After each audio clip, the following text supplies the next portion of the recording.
तो सावन माह ख़त्म होने वाला है और सावन माह की अंतिम एकादशी पड़ रही है। 27 तारीख को सावन माह की अंतिम एकादशी है, जो कि बहुत ही इम्पॉर्टेंट है।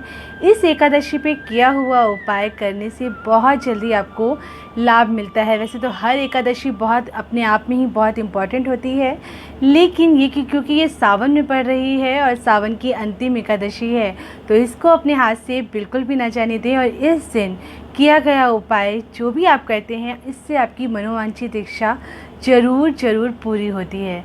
तो ये इसके बाद 1 साल के बाद ही आएगी। तो इस बार आपको क्या उपाय करना है वो बताती हूँ मैं आपको। एकादशी पर 11 का बहुत ज़्यादा इफ़ेक्ट होता है। एकादशी को 11 भी कहते हैं हम। तो इस दिन 11 का किया हुआ कोई भी उपाय सिद्ध हो जाता है जल्दी। मैं एस्ट्रोलॉजी मीनाक्षी अपने चैनल पर आप लोगों का स्वागत करती हूँ, अभिनंदन करती हूँ।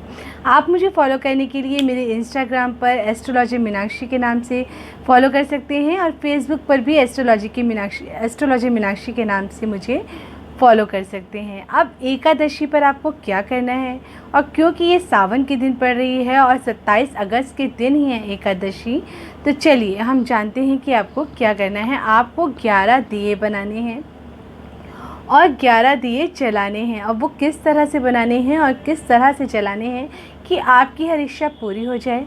अगर आपका विवाह नहीं हो पा रहा है तो विवाह हो जाए, अगर आपकी नौकरी नहीं लग पा रही है तो नौकरी लग जाए, मकान नहीं बन पा रहा है तो मकान बन जाए, धन की बहुत ज़्यादा प्रॉब्लम चल रही है अगर आपके घर पर, तो धन भी आपकी ज़िंदगी में बहुत ज़्यादा आ जाए। बट अक्सर मैं रिश्तों से रिलेटेड और शादी से रिलेटेड ही उपाय बनाती हूँ। तो आज मैं आपको, अगर आपका विवाह नहीं हो पा रहा है, आपकी कुंडली में पितृ दोष है, काल सर्प दोष है, राहु शनि केतु किसी भी से आप परेशान हैं, या ज़िंदगी में कोई भी काम आपका नहीं बन पा रहा है, तो इस उपाय को ज़रूर करिए और ये वीडियो आपके लिए ही है। तो आगे बढ़ने से पहले इस चैनल को लाइक कर लीजिए, शेयर कर लीजिए और सब्सक्राइब कर दीजिए, ताकि आपको मेरे नोटिफिकेशंस बहुत जल्दी मिल सकें।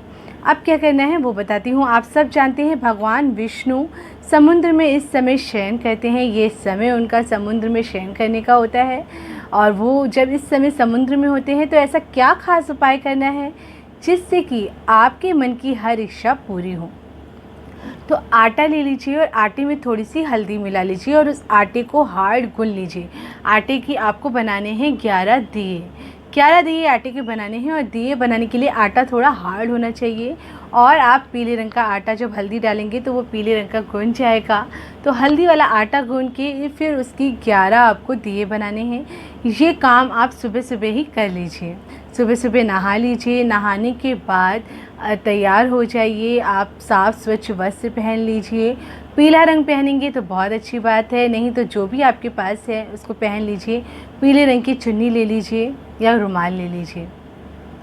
इसके बाद जो 11 दिए बनाए हैं, अगर शुद्ध देसी घी का घी मिल जाता है आपको, जो कि आजकल नहीं मिलता है, तो आप इसमें तिल का तेल भी यूज़ कर सकते हैं। तिल का तेल या शुद्ध गाय का देसी घी डाल दीजिए, दोनों में से जो भी आपको मिल जाता है। उसके बाद इसमें एक एक दिए में आपको एक एक रुई की बत्ती लगानी है, और इसके बाद उसमें डालना है आपको चुटकी भर हल्दी। सब में आप चुटकी भर हल्दी डाल दीजिए। थाली में लगा लीजिए 11 दिए। अब इसके साथ आपको क्या करना है वो बताती हूँ मैं।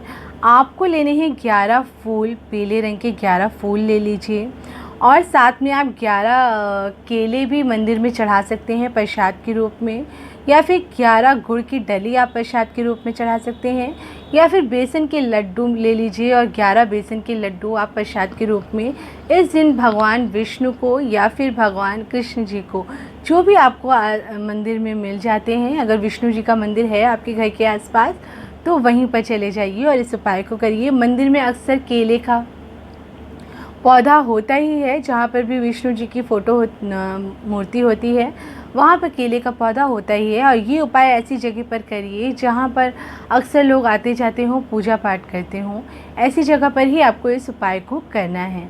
और केले के पेड़ के नीचे ये 11 दिए आपको जलाने हैं।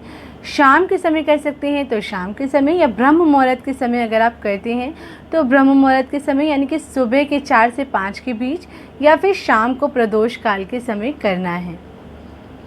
इस उपाय को जिस भी समय आपके लिए आसान हो उस समय पर आप इस उपाय को कर लीजिए। अगर ब्रह्म मुहूर्त में करते हैं तो मंदिर में कम लोग होते हैं, शांति होती है और बहुत ज़्यादा इफ़ेक्टिव होता है ये उपाय।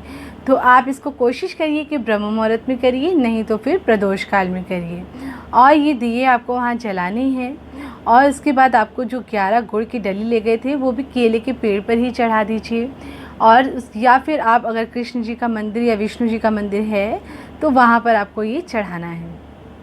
और जो भी आपकी मनोकामना है, अगर आपका विवाह नहीं हो पा रहा है बहुत समय से, तो आप अपने विवाह की प्रार्थना कर लीजिए वहाँ पर और क्षमा याचना कर लीजिए कि आपने अगर कोई भी गलती कर दी है तो उसके लिए भगवान नारायण, भगवान विष्णु आपको क्षमा करें और आपकी इच्छा को बहुत जल्दी पूरा करें। अगर आप अपने बच्चों के लिए कर रहे हैं तो उनका नाम और गोत्र बोलकर आइए और उनका जल्दी विवाह की कामना को करके आपको आना है। अगर आपको केले का पेड़ नहीं मिलता है, किसी भी कारण की वजह से अगर आपको केले का पेड़ नहीं मिलता है, तो फिर ये उपाय आपको लक्ष्मी नारायण का मंदिर मिल जाता है या कृष्ण जी का मंदिर मिल जाता है, तो वहीं पर दिए जला दीजिए और वहीं पे प्रसाद चढ़ा दीजिए।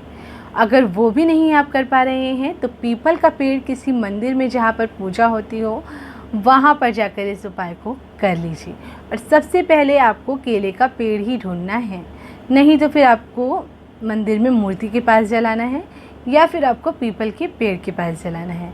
और बस श्रद्धा से करिए, मन से करिए, भगवान के संग पूरी तरह से कनेक्ट होकर करिए और फिर देखिए कैसे आपको इसके रिज़ल्ट मिलते हैं। करके देखिए, ज़रूर फ़ायदा होगा और फ़ायदा होगा तो आप मुझे ज़रूर बताएंगे। तो फिर नेक्स्ट वीडियो में आपको फिर से मिलती हूँ मैं एक नए उपाय के संग। तब तक के लिए स्वस्थ रहिए, व्यस्त रहिए और मस्त रहिए और मेरे इस चैनल को लाइक करिए, शेयर करिए और सब्सक्राइब करिए। जय श्री कृष्ण दोस्तों।